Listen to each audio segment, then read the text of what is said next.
Okay, so that is the second subtopics under the study of the self, okay, which is the evaluative components.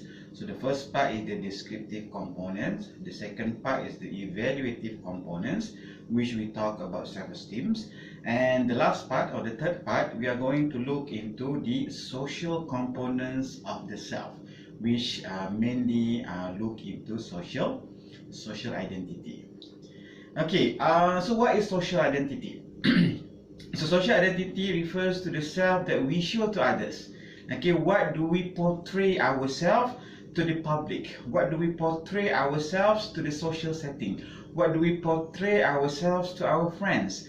How do we portray? How do we act? How do we behave?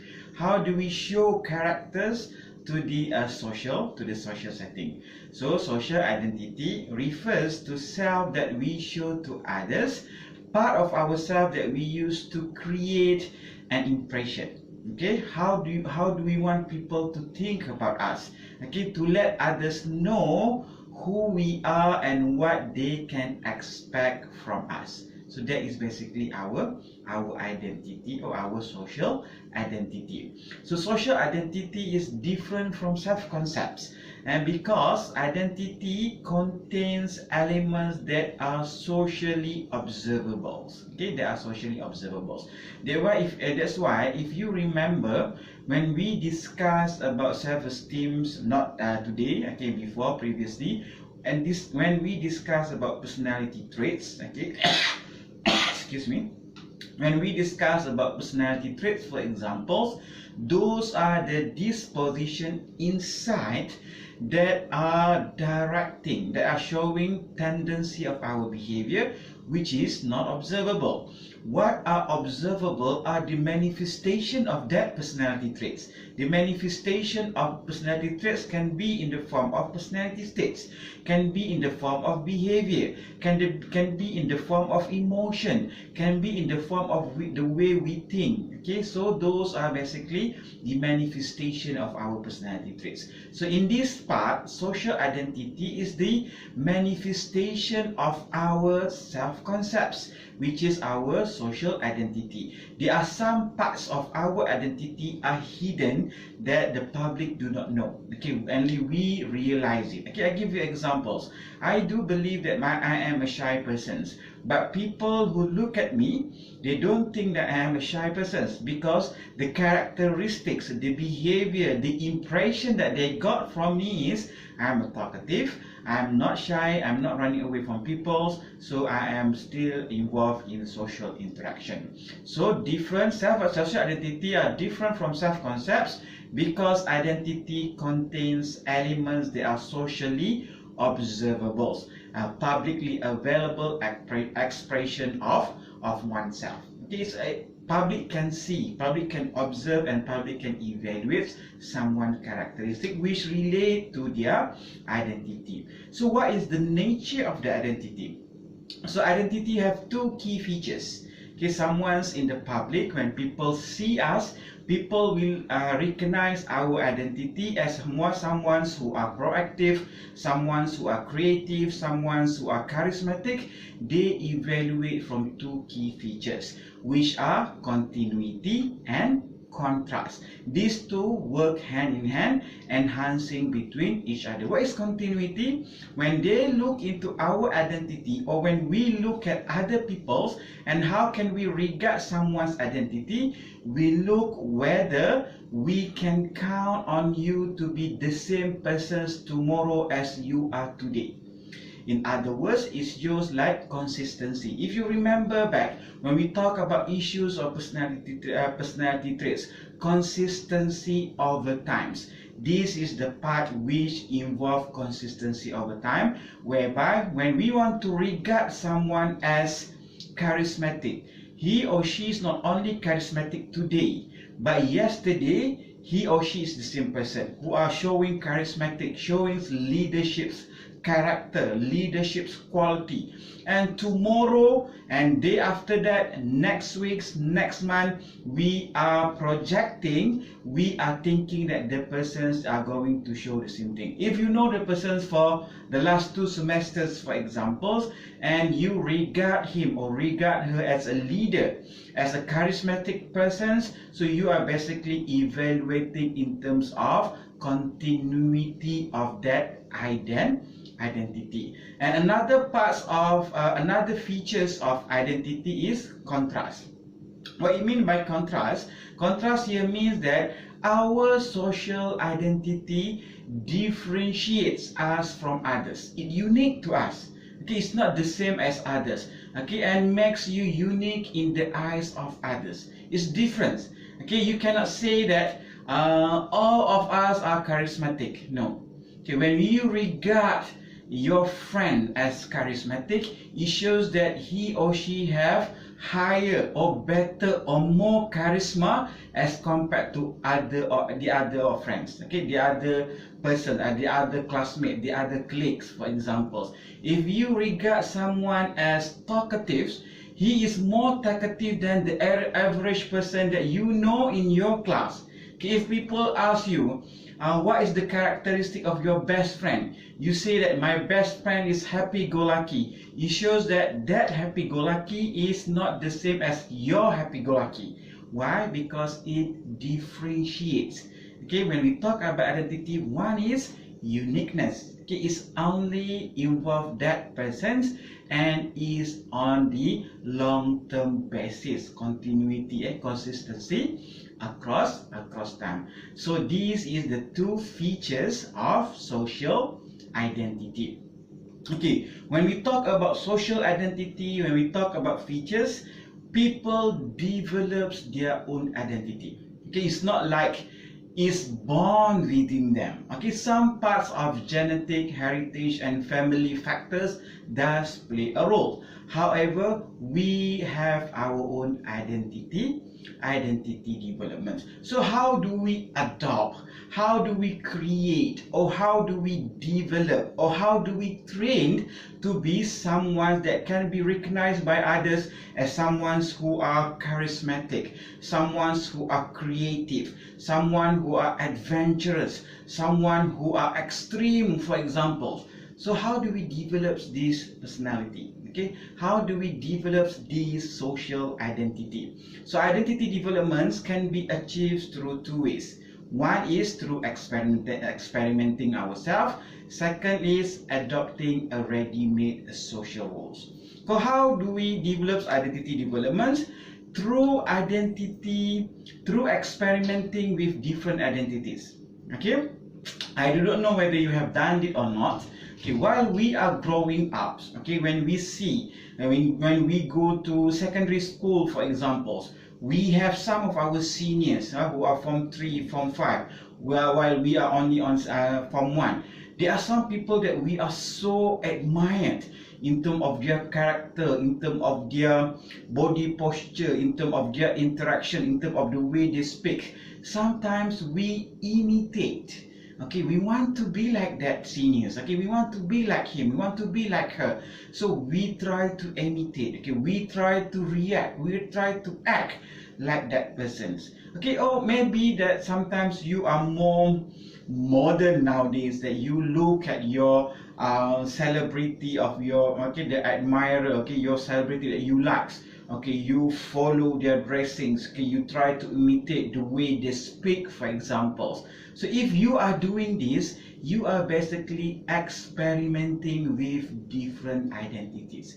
Okay, actors, okay, people who learn how to become actor in films or in theater, they can embed it. Okay, they can create, they can feel the character that they need to play, okay, that in the films or in the theater, as if it is their own character. Okay, so that can happen if you try to learn and try to train yourself to become like that. But of course, our personality will always play a big role in that. So our identity developments, we want to see, we want people to perceive us as someone who are talkative, someone who are happy-go-lucky. We might be experimenting them. So people, if you are shy and you don't want to be shy, if you are passive and you want to be active, you can start experimenting it. Okay, try. Today I want to be happy-go-lucky.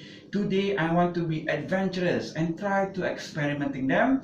Maybe in the long run you can develop your own identity. Okay, but don't try it with people who know you. Okay, because they know that you are actually acting at that particular time. Okay, just a joke. Okay, another way of how people develops their social identity is through adopting a ready-made social role. So this is what happened to most people. Okay, the most people, they be in that place, be in that situation, and they adopt. Okay, people want me to be leaders. Okay, people want or like people who are happy-go-lucky. So instead of staying put with your own reserve, a little bit introvert kind of persons, to become more open-minded, happy-go-lucky, cheerful, and etc. So we adopting a ready-made social roles. So the simple examples to understand adopting a ready-made social role is looking into family legacy. Okay, in Malaysia, for example, if you look at our politicians, many of them are basically inherit. Okay, they are inheriting the social roles that have been played by their family members, such as their parents, their forefathers, their grandfathers. You look at, there are many politicians like that. Sometimes we might question that whether their grandfathers, their fathers trained them to become like that, or they just assume that role. Okay, assume that role. For example, if you happen to be a son or a daughter of someone who are very famous, singers, actors, okay, public leaders, for example. So when people see you, people have this perception that this must be the son of somebody. He must be good in what? Okay, she must be good in what? For example, they expect you to perform better. Give for example the sons of Michael Schumacher.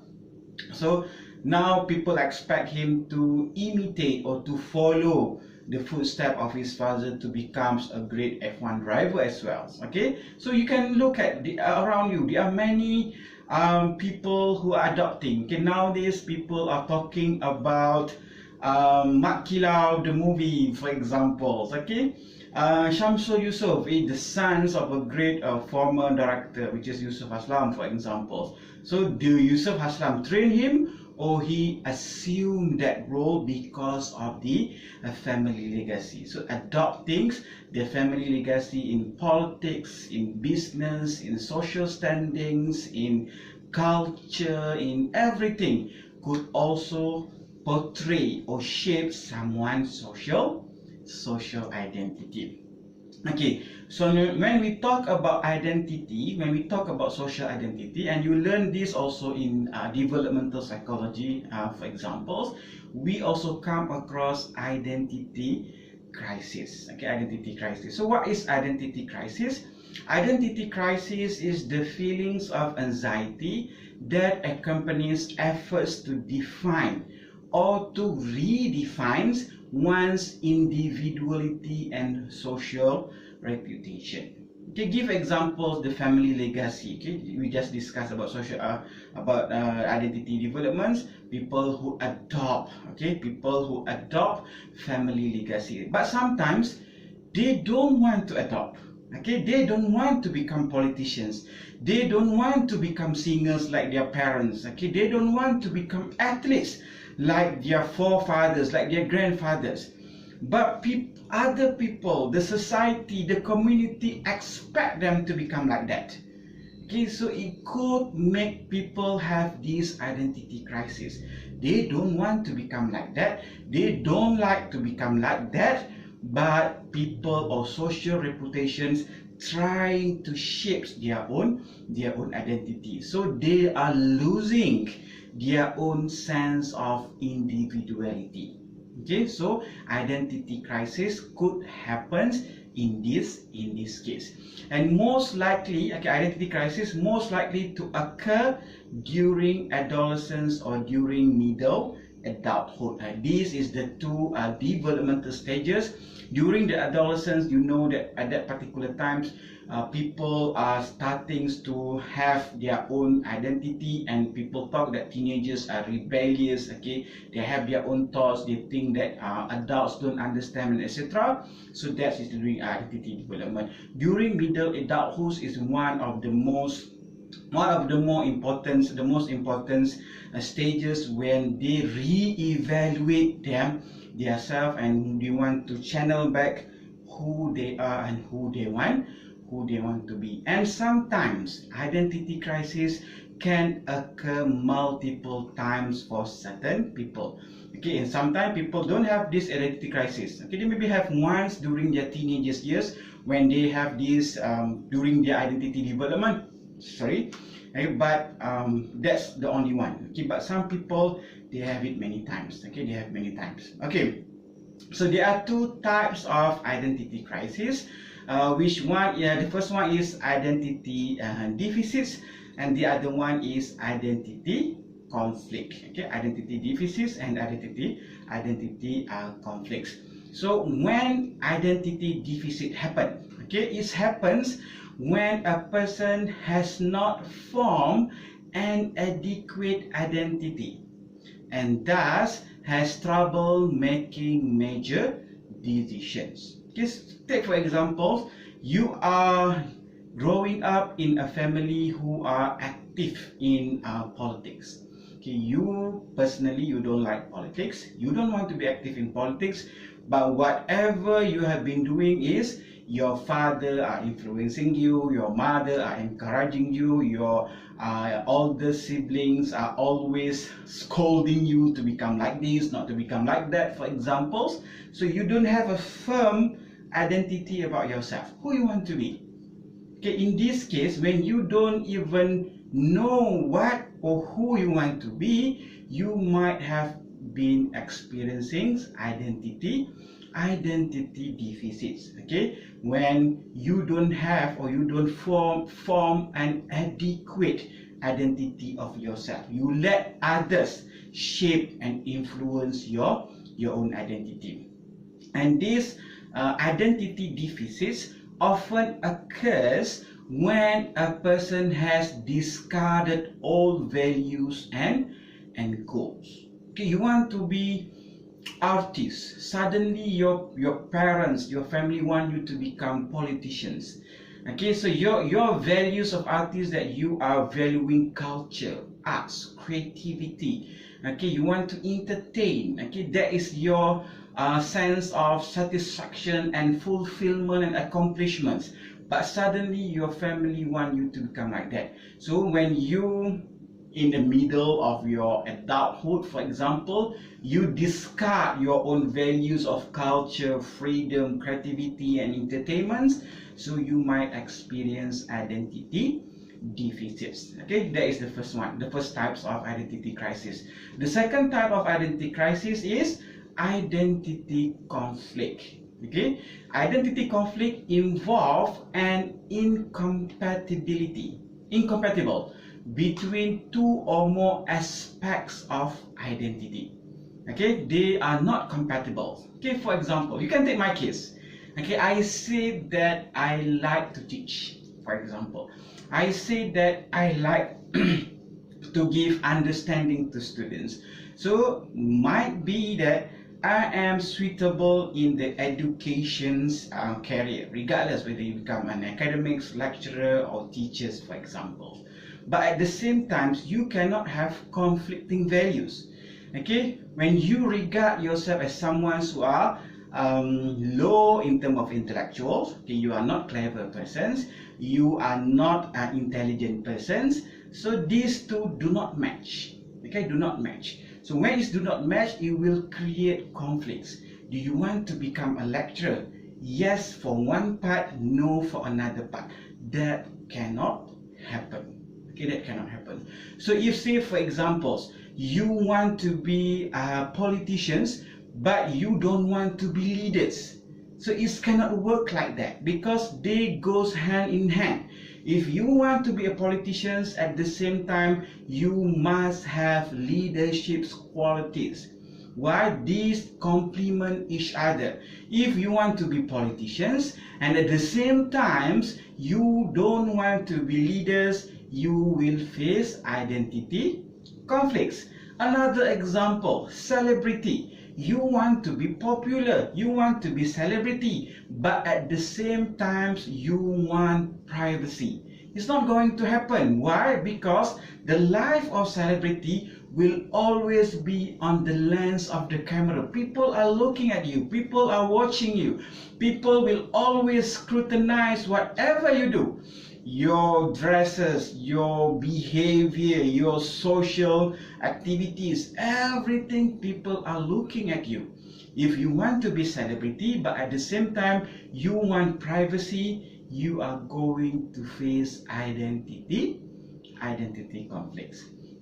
Okay, so now when we have identity problems, it's like that, I'm talking to myself now. Even though yes, because I'm recording alone, how to resolve identity crisis. Okay, there are two steps of resolving identity crisis. Sorry. Okay, it's good to have sense of humor to make your own self feel happy. You want to laugh. Okay, there are two steps of resolving identity crisis. One is decide which values are most important to us. Okay, which values are most important to us.